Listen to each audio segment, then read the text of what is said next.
भारत की संसद में अब तक की सबसे बड़ी संख्या 15% महिलाएं भारत की संसद में पहुंच पाई हैं।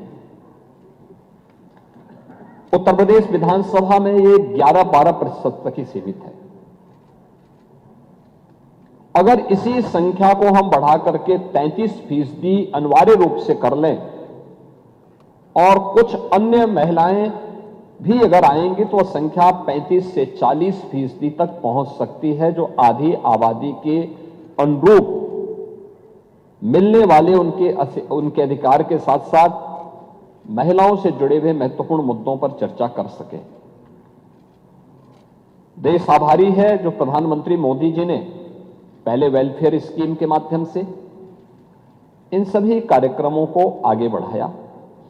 आपने याद देखिए, आप लोगों की विडंबना है कि आधी आबादी के उन्नयन के लिए, उनके उत्थान के लिए, उनकी गरिमा के लिए, उनके सम्मान के लिए, उनकी सुरक्षा के लिए, उनके स्वावलंबन के लिए उठाए जाने वाले किसी भी प्रगतिशील कदम का समाजवादी पार्टी, कांग्रेस और इंडी गठबंधन हमेशा विरोध करता है।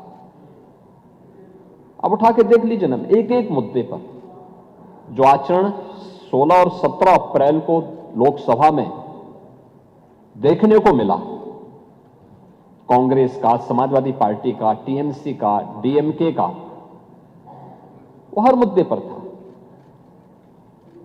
मैं तो पिछले 9 वर्षों से सदन में उन सभी मुद्दों के हम गवाह हैं और यह सदन तो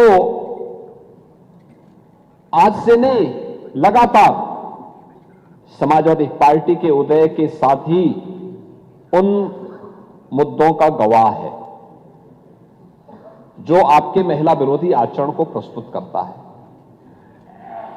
जब 2014 में प्रधानमंत्री मोदी जी ने नारी गरिमा को प्रभावी ढंग से आगे बढ़ाने के लिए जो कदम उस समय उठाए थे, और सबसे पहला अभियान चला था जनधन स्कीम का। आजादी के बाद पहली बार हुआ था जब महिलाओं के बैंक में अकाउंट खुल सके। उस समय भी कांग्रेस ने, समाजवादी पार्टी ने उसका विरोध किया, दुष्प्रचार किया। क्या होता था उससे पहले? एक महिला जो बैंक में जिसका अकाउंट नहीं था, अगर सरकार की किसी लाभार्थी परक योजना से जुड़ती थी तो आधा भी उसको लाभ नहीं मिल पाता था।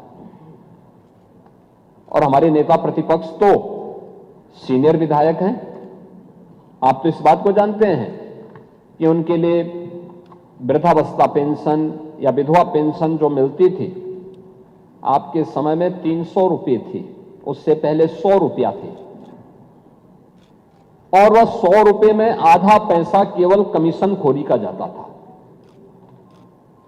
समाज कल्याण विभाग का बाबू और उसके इर्द गिर्द की वह चंडाल चौकड़ी उस पैसे को खा जाती थी।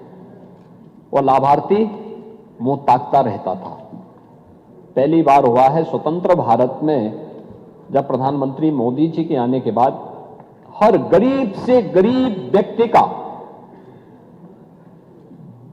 जीरो अकाउंट खुला, जीरो बैलेंस में अकाउंट खुला, उसको मार्जिन मनी देने की व्यवस्था की गई और देश के अंदर 30 करोड़ नारी के लिए बैंक अकाउंट खोले गए। आप लोगों ने तब भी मजाक बनाया था,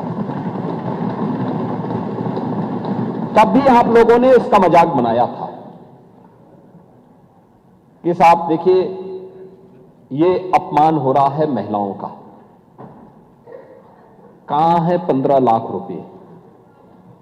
यही तो कहा था आप लोगों ने, ये मुद्दे उछाले थे।